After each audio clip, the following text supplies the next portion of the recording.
Good morning, everyone. Good morning. Welcome to another Conversations on Migration in the Caribbean. I am so happy to be bringing you another episode out of the four-part series. I'm so excited to be joined by so many activists and young people who are really trying to make our world a better place. And I feel like this is the right time. I want to encourage you guys, those of you who are just logging on, to come on in and share the live and show your support and um, reach out to somebody, tag somebody who might be interested in the conversation that we're about to have.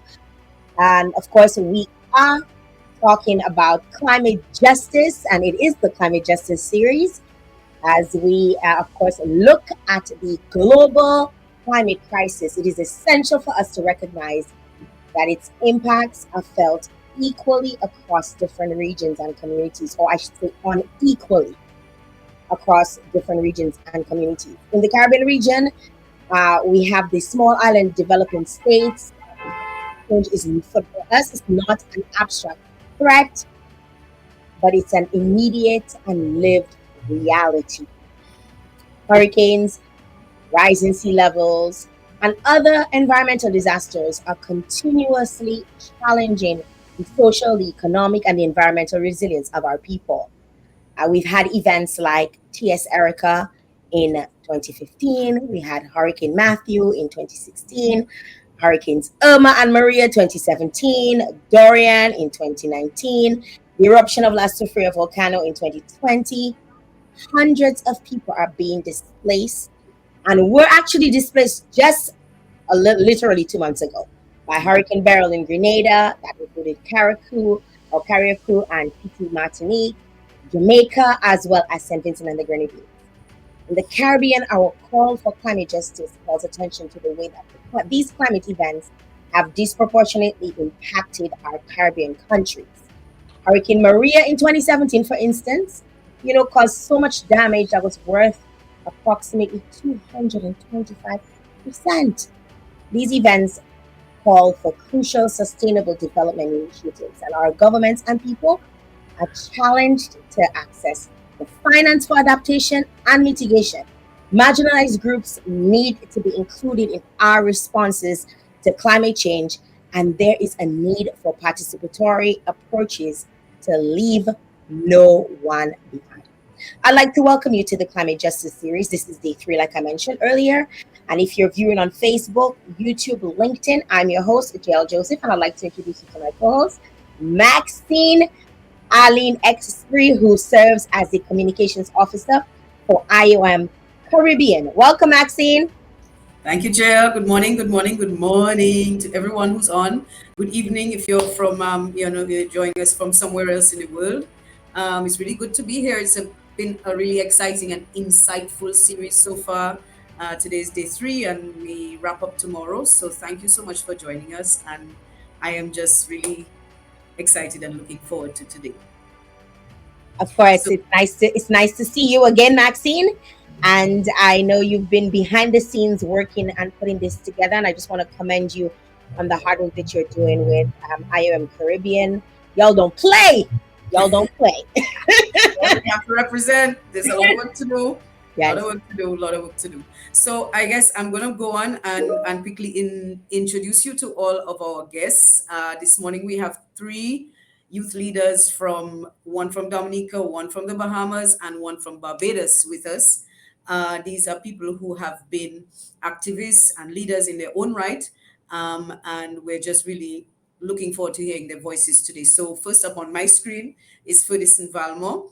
And it's interesting first because he is also one of the first peoples. He's a Kalinago from Dominica. And also we discovered that he is a member of the UN High Level Climate Champions Group, and he's the youngest. He is also the first Caribbean person to be a part of that high level climate champions group.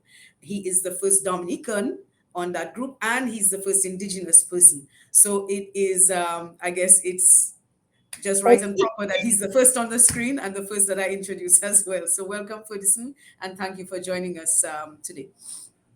I'm going to move on to Lauren. And so Lauren is joining us from the Bahamas. Lauren considers herself to be a climate storyteller. She also is involved in a publication, the Eco Justice Project, bringing representation to marginalized people in the Caribbean.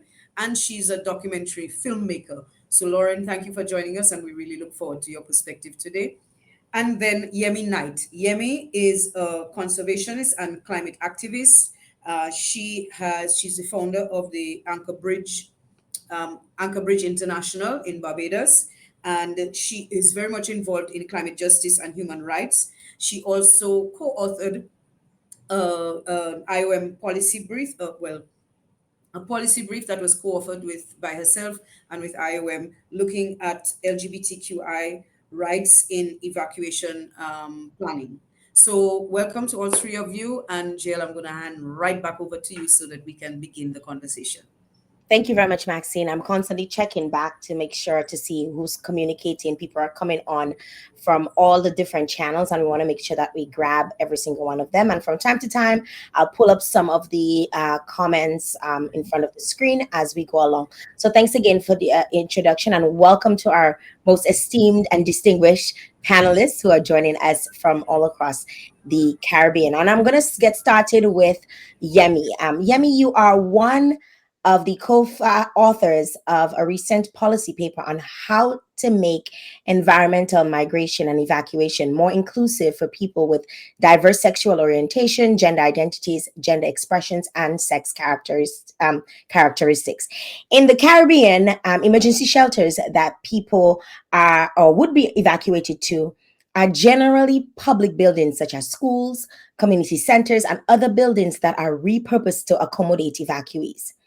In addition, with the countries running on very tight budgets, these issues tend to not be or get prioritized.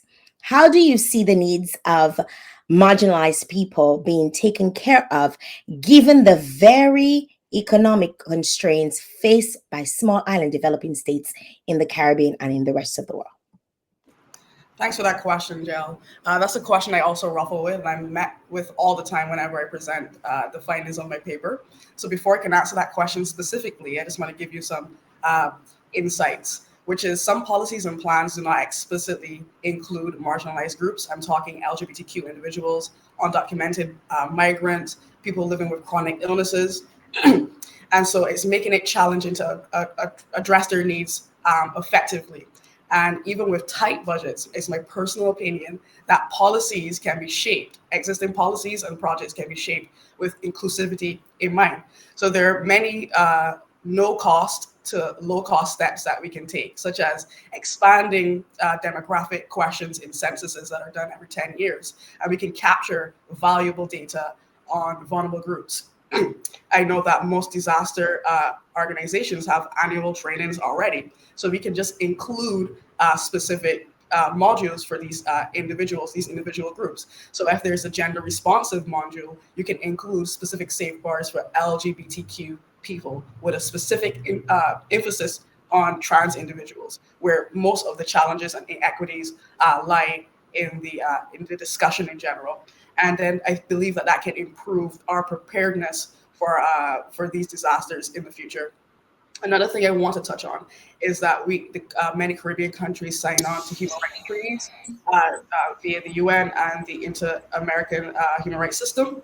And so I believe that human rights laws and principles such as non-discrimination, the right to adequate housing and healthcare must underpin migration frameworks. And so in that, we can start building genuine connections with CSOs, NGOs, so that the needs of that deal with these vulnerable groups, so that the needs of these specific groups can be addressed. And this is by way of design and implementation of solutions. So all of these are very low cost efforts and things that we can do.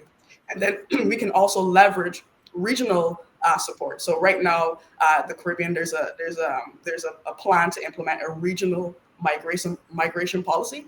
In those discussions, we can include these vulnerable groups. And then we can also seek to expand our support internationally. So it's my firm opinion that we shouldn't let um, economic constraints stop us from even discussing or taking action. Once marginalized groups are included meaningfully, then we can address those resource constraints and those resource questions. That's all I have for now. Thank you. Thank you, Yemi, and thank you for your contribution. I'll move on now to Lorraine. Of course, we know climate change influences how and why people move. It can drive people to move for job opportunities or force them to move due to its impacts or require developing plans for entire communities to relocate to safer areas. The Bahamas was heavily impacted by Hurricane Dorian back in 2019, with the entire island communities really being leveled. There was additional dynamic that, or there was an additional dynamic that some of the most impacted people were actually low-income Bahamians and migrants, mainly from Haiti, and they were actually living in makeshift communities. How would you link human mobility and climate justice to the plight of these groups and their prospects for resilient recovery?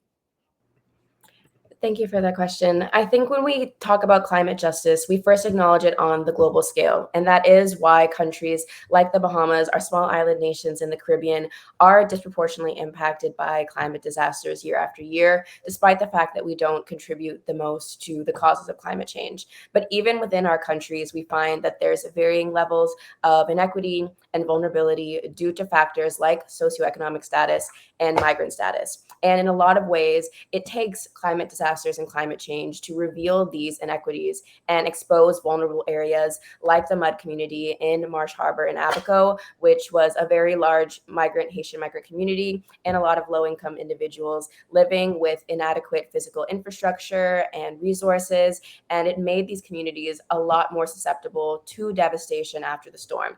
But even afterwards, you'll find a lack of financial safety nets and formal employment and social services to rebuild. And in some cases as well, a lack of humanitarian support when it comes to migrant communities who are faced with prejudice and discrimination, and face threats of deportation and penalization for their status when they come forward for help. So a large majority of the death toll and the missing persons that we saw in the Bahamas after Hurricane Dorian were undocumented migrants who weren't accounted for and low income people from migrant communities. So I think when we think about human mobility within the Caribbean as well, you see that a lot of these migrants have fled their home countries due to sociopolitical turmoil and other climate disasters, and they're refugees and they're asylum seekers. So for them to come to the Bahamas and build these informal settlements just to then suffer the most severe consequences of disaster, to be displaced yet again with little to no ability to rebuild, it's a very vicious cycle. And it's one that will be further exacerbated as climate impacts become stronger and more frequent. So, if we're looking at climate disaster recovery within a climate justice framework, we need to prioritize the needs of the most vulnerable communities that are affected by the storms when we're thinking about disaster planning and our recovery efforts. This is when it comes to equitable distribution of aid, but also our investment in resilient infrastructure, accessible shelters, but also communication channels with these communities that are often ignored. So I think the government has long ignored our migrant populations, and that discrimination and exclusion is only going to further marginalize them during times of crisis. And even in recent years, we found that the government has demolished these communities, has forbidden them to rebuild. So if there's no targeted action or protections to address the fact that these people do exist within our country and that they are in danger, we won't have any policies that are truly grounded in human rights and recognize the rights of all of these individuals. So I think even thinking about us here in the Bahamas, and again, outside of just migrants, we also have low income Bahamians who are very severely impacted and face the threat of becoming climate refugees ourselves.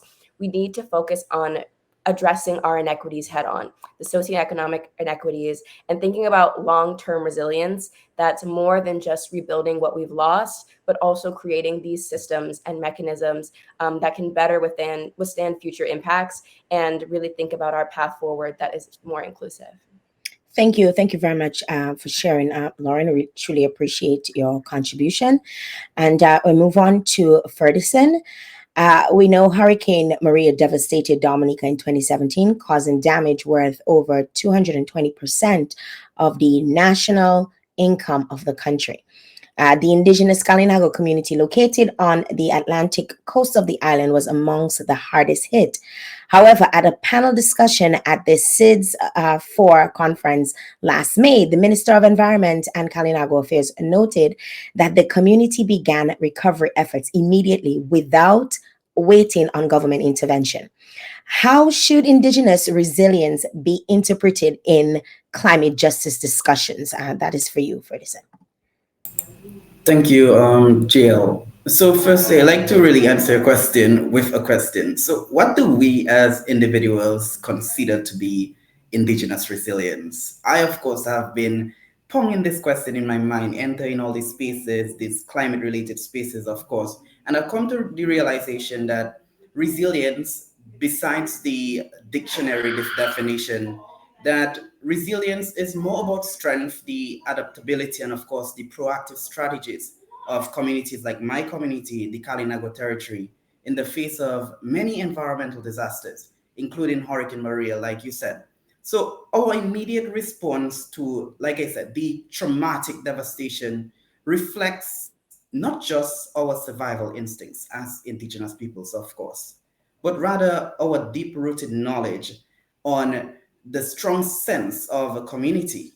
And we in Dominica, of course, like to call it Kudme. It's the spirit of togetherness and unity. It's the very essence, the very fabric of our identity as Dominicans, as indigenous peoples.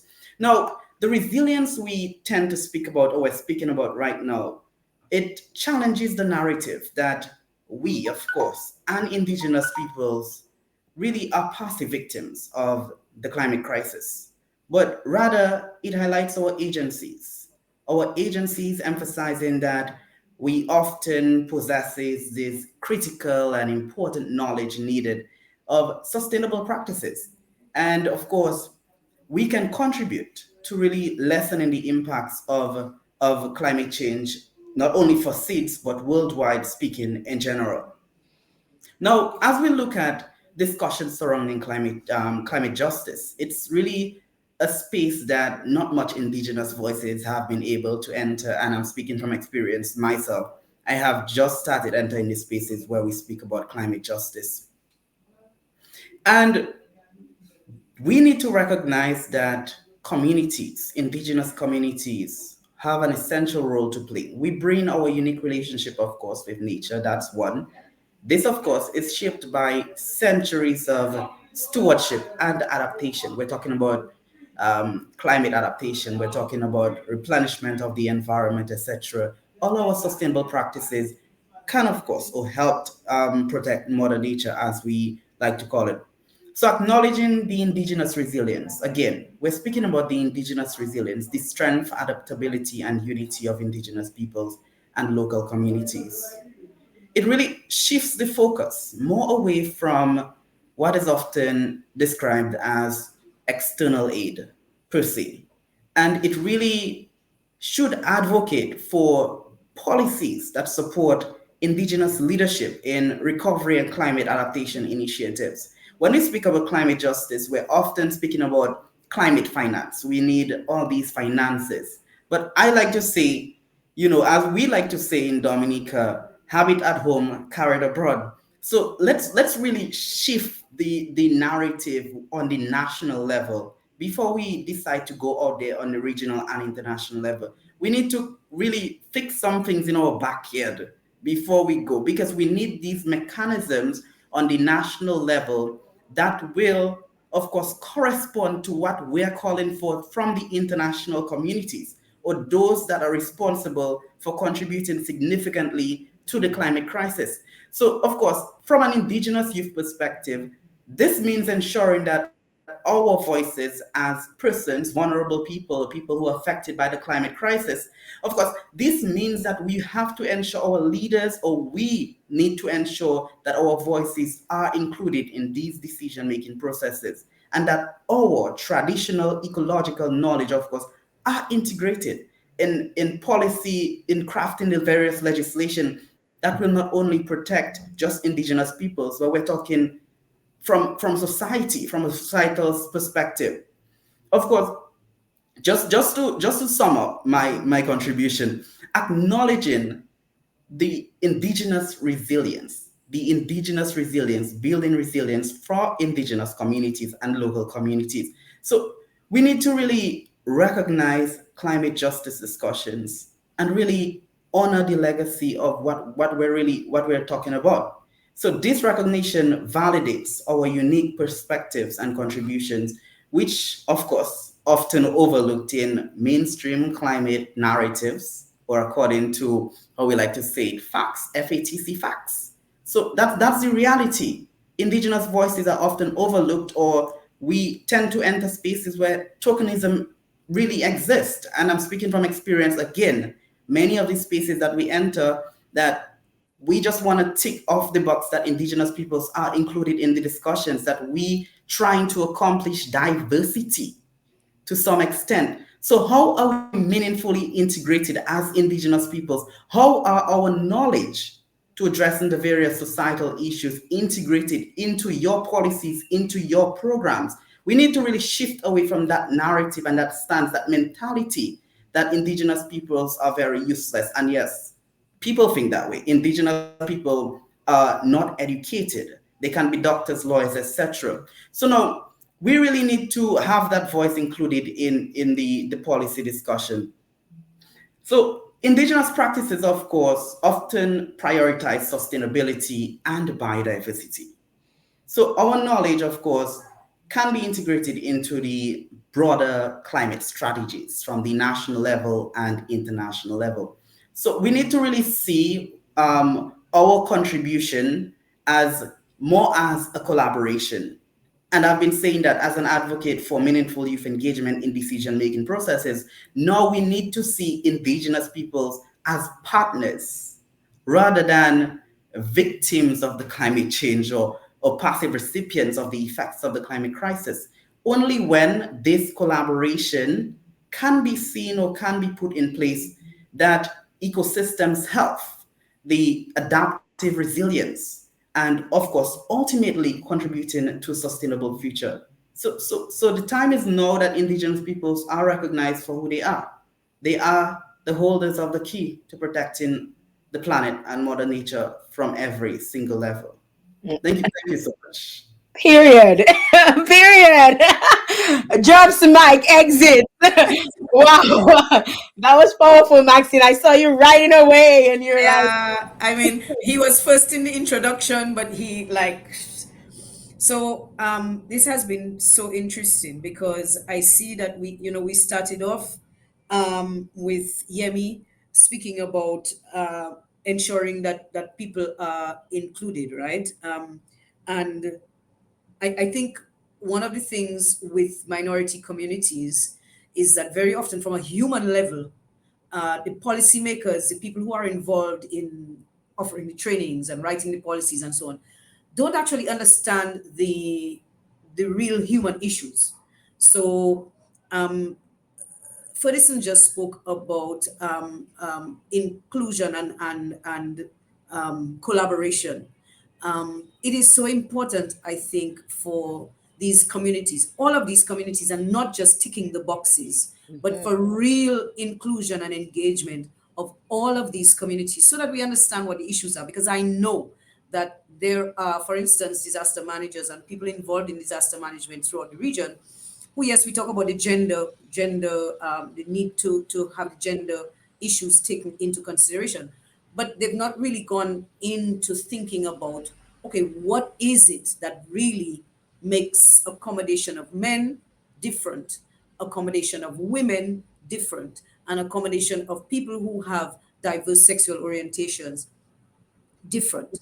And even if we can't accomplish everything at one time, and even if we may not agree with certain lifestyles as policymakers, the fact is that there are human challenges that exist, and our commitment is to leave no one behind. We've all accepted that, to leave no one behind. So how do we actually get this going? So I also saw resilience, and we've been having this discussion about resilience. And you almost get to this stage when you've been affected a few times, you get to the stage where you start resenting this word I don't want to resilience, be resilient. right? And so my thing is that resilience is not an excuse for exclusion. And okay, these people are fine, so we can, they're resilient. No, resilience is a reason for inclusion. Resilience is a reason to include and to engage and to collaborate, right? Lauren, you spoke about the local, the global, the tendency to deal with climate justice at a global level, but that we bring it down now to local, and we see that the climate change and climate events are showing up the inequalities in our local communities, and so we really need to take care of those.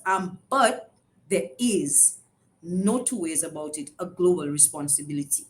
There's a global responsibility because when you have 225% of your GDP in damage in one event overnight, there's no way that you can take on the resilience actions that you need to take on your own, And right? also to focus on all of the different issues that happened as a result, the mental aspect of it, the health aspect of it, this the psycho well, I said the psychology, the economic aspect of it. We have people still living in Dominica, still have tarpaulin on their People who are homes, still at the and we're, top. and we're in 2024. Yeah. Right?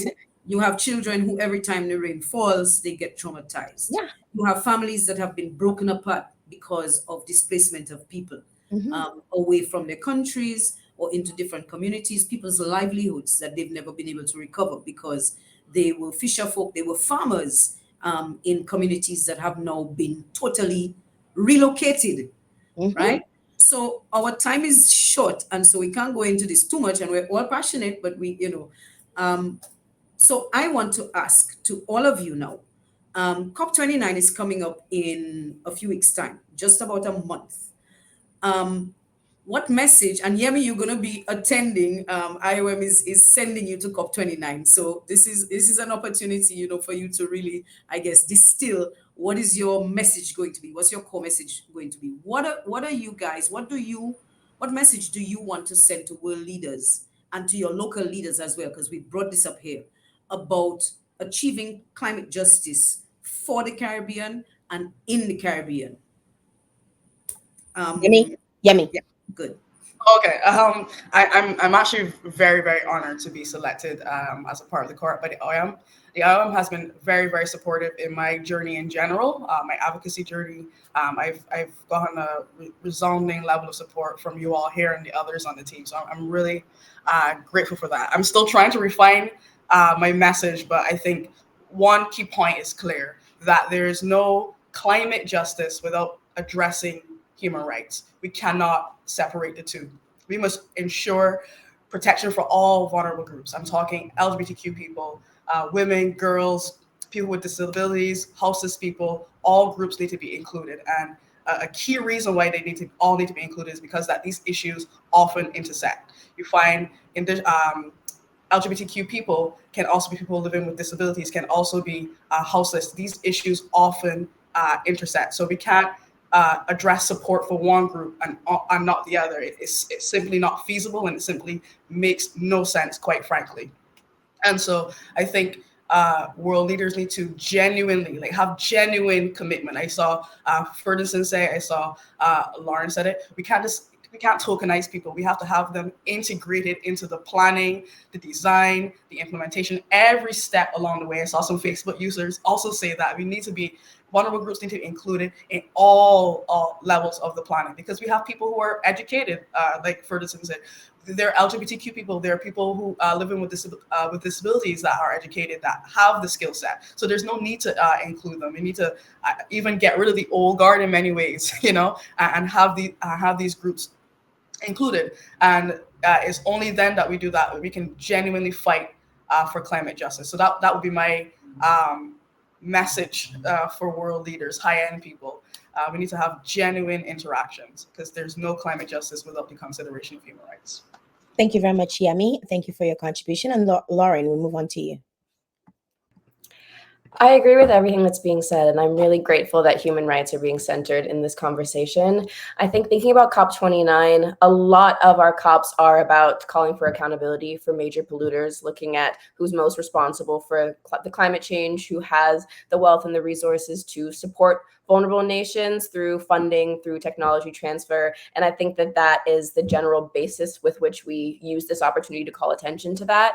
But what I would say is, we can't keep relying on these wealthy nations, these Western nations to save us. And I think something that I would really love to see is more regional collaboration, more strengthening of our regional networks to share resources, to share knowledge and strategies, to come together as a united front, which we have done in the past. But I just think it's so powerful for us as Caribbean nations to present a collective action to amplify our voices and to increase our reach, because as small islands, they give us 2 minutes to speak and they're like, okay, next, next, next, and shuffle us along. And I think that we have to be intentional about making a ruckus, making a mark, not letting them ignore us in the way that they usually do. And I think that that will be a great stepping stone for us to be able to see some more of that meaningful engagement within the decision making process, because we have such valuable things to share, and not just about the challenges that we face and our struggles, but also solutions to present. Thank you very much, Lauren, for your contribution. And then we move on finally to Ferguson.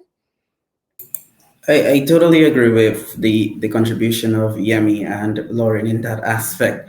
I always emphasize the need for the urgent need, of course, for a unified approach to climate justice. We as a Caribbean community needs to really embrace that togetherness of really assisting, being our brothers keepers in building not only for climate justice, but also for building resilience.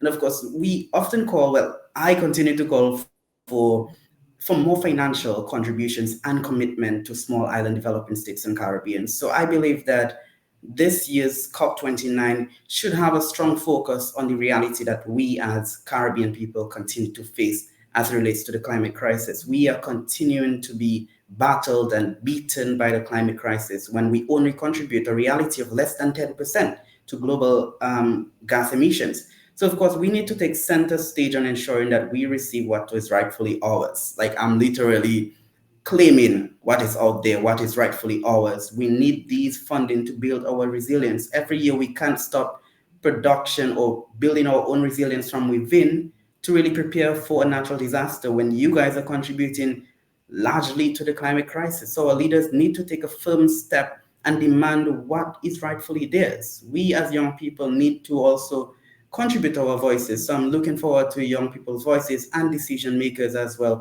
coming together as a unified collective body in issuing that call for climate justice for Caribbean and small island developing states. Thank you, guys.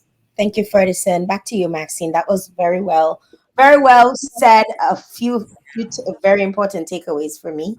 I mean, we're hearing about financial support. We're hearing about more coming together as a Caribbean, and often, like we see so many times as a Caribbean people, when disaster strikes, we all come together.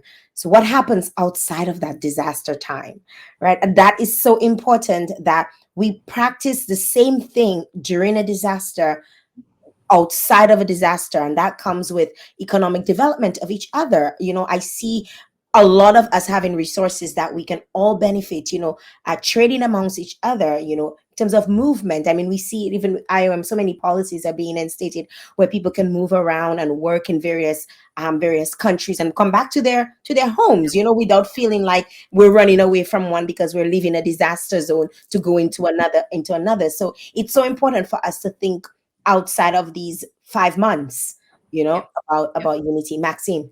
Very much so. We know we're wrapping up. We saw after Hurricane Irma and Maria how important it was for people to be able to move off their small islands, their small spaces, into another space, even if just for a small period of time, to be able to recover some level of normalcy, to be able to even shop, like people who were moving between islands just to get supplies, to get a comfortable space for school. How do our regional policies facilitate that. And in the OECS, it was very easy. Um, in CARICOM, and there were certain things that the OECS, I think, also learned, and they've moved on now. In CARICOM, sometimes we tend to be a little more discriminatory against each other, right? And you would have seen it show up in some of the countries. So I just really want to really thank you guys for coming on today. You've made really salient contributions to the discussion. As you said, Ferguson, it's important for youth to be involved, and I want to congratulate you on being among the youth who are involved in advocacy that is important for you and your life and lives of future generations. So thank you so much, and JL, thank you for hosting. Thank you very much to you, Maxine, and thank you to our I call them esteemed, but they're distinguished. They're our distinguished guests. Thank you very much for your time. Thank you very much for sharing your views, your opinions, your lived experiences as well with us. We truly appreciate that, and we love to engage with all of you, and of course we stay in touch with every single one of you. I just want to encourage folks that if you're just coming on, share the live. Let somebody know, tag somebody. It's not just about commenting and putting your views and your opinions out there, but also getting other people involved in the discussion, because other people have their opinions as well. There are yeah, one of the things Yemi said, we're all different people, and there are intersections to everybody's perspective. So we have to take that into full focus when we think of climate justice, when we think of sustainability, when we think of resilience. I want to tell you guys, this is the third, and we have the fourth. The last one is tomorrow. So you have to tune in. Tune in early. I saw some people saying I'm here late. When the bell rings at 11 a.m. Eastern Standard and Atlantic Standard Time, you need to be here tomorrow when we wrap up for the final in our climate justice series, brought to you, of course, by the IOM Caribbean. And this is leading up to COP29, and I see good things coming out of this. And thanks again to all of you for tuning in, and we'll be back tomorrow. Bye-bye.